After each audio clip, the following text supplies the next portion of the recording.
The Guy Dawson Show is coming to you from the World Center of Broadcast Media, WCOBM.com, and we've been speaking with Terry Wilsey with an answer on travel.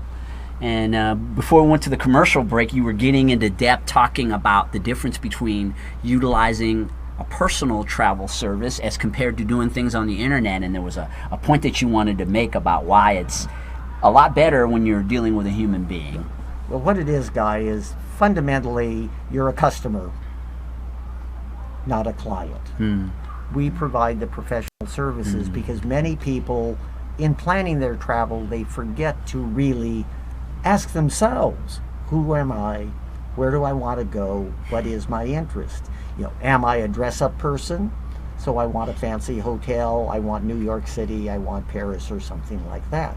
Am I an active kind of person? Do I want to go, for instance, hiking in the Alps, and or, since we're starting to plan the winter ski season, ski there, or for that matter, Lake Tahoe? How is the snow different? By the time you've Googled through weather reports for 10, 12, 15 different ski destinations, you may be so confused. Whereas over the years of experience, and we are trained and learn where to find the details, how to ask the questions of what your style would be. You with a young gentleman in the household would have a totally different kind of need than someone like Becky, whose daughter is full grown and, you know, totally out of the house situation. So these kind of things. It's providing personal service. Generally speaking, when people are doing packages, one of the concerns has always been that I'm going to be more expensive.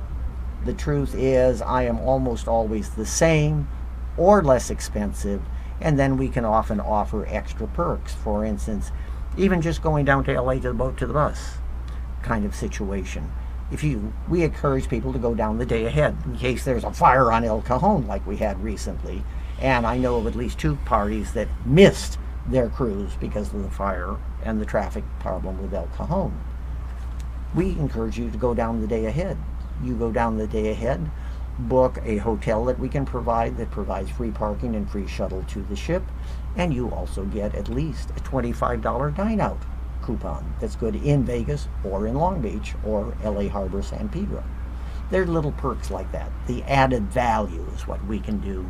And of course, obviously, the online people expect you to have to dig for them because they don't want to give them away unless they have to. And how many countries have you traveled to throughout your life? I have been in essentially all of Europe. I have been in all of Central America except El Salvador.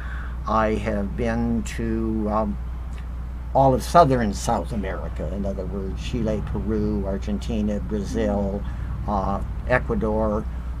I have not been to the Guianas, for instance. I've been on 17 different Caribbean islands, of course, all over North America, Japan, Hong Kong, mainland China, Thailand. Still haven't made it to Bali, darn it. Yeah, and so my bucket list for next year is Antarctica. The perspectives that someone like this has, having been to these countries, he knows the little idiosyncrasies that a person might not really know about just because you've actually been to the countries. When he makes a recommendation, he knows. I mean, you can put his own knowledge into it. That's pretty impressive. But one of the things you asked a moment ago about, for instance, talking about networking, one of the other advantages of networking, particularly now with many of the businesses that people are working for or with, particularly in the entrepreneurial ones, many of those companies are international. And so, for instance, you go to Japan and you may be working with a company that's product is sourced out of Japan, and then you can introduce yourself. It suddenly, even though it may be a vacation to get your Fuji stick from climbing Mount Fuji, you can still meet with people, do a factory visit kind of thing. Tax deductions, entrepreneurs out there. Yeah, exactly. Love it. Exactly. So you'll be the tour guide for some trips? You Oh, be yeah. on the Yeah, ship another most thing of that we time? do a lot of course, in particularly that I enjoy doing, is what we call grand travel, family reunion, family history travel. Probably the classic here in Vegas, where we have many people from LDS background. Many of the older LDS men have done a mission somewhere, and so we encourage them to take their kids and or grandkids and, for instance, see where Grandpa did his mission, whether it's London, England, or even New York City. I was just talking to somebody, we're working on a Thanksgiving Day parade, because of course the other thing right now is if you're planning holiday travel, now is the time to do it before Labor Day, because come the end of Labor Day, everybody's out there. Yeah. Tying up the hotels, tying up the rental cars, and of course tying up the airlines. I hope soon the pets can travel with you together. I take my 2 Shih Tzus with me. Yeah. Can Sure. you join trip more? Yeah, take a group. We do, of course, also affinity groups. Actually, what Becky was talking about with the September 2017 cruise. That is what's called a affinity group, because it's based out of her Business Connectors network and the Beacon Center, which is a group of people that have an affinity in their business relationships with each other, otherwise known often as networking.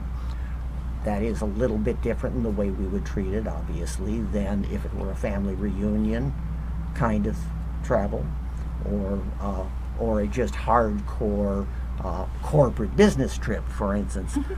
Vegas is a massive destination for inbound, which we do as well.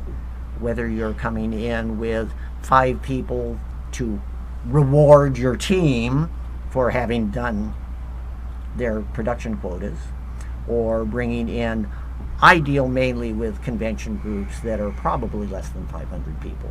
We do leave the 10,000, 20,000 ones to the hotels in the LVCVA, though we are members of the LVCVA.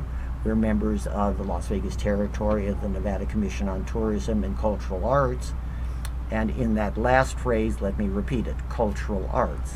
That's another big part of travel now, the educational and cultural experience, with one of the big things coming up is the opening of the African American Historical Museum wing of the Smithsonian in Washington, D.C.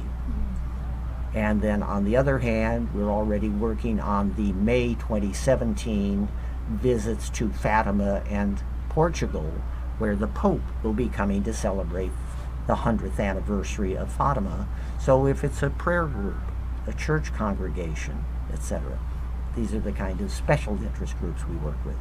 Yeah, travel. There was a great quote. I was in the BCN meeting today that Becky had on. Do you remember the quote? I don't remember what it was. Anyway, it was about something about basically travel being a book. Right. That you have to open, which means you have to travel to be able to read the book and to learn. You learn so much when you travel. I know you've done a lot of travel in your life.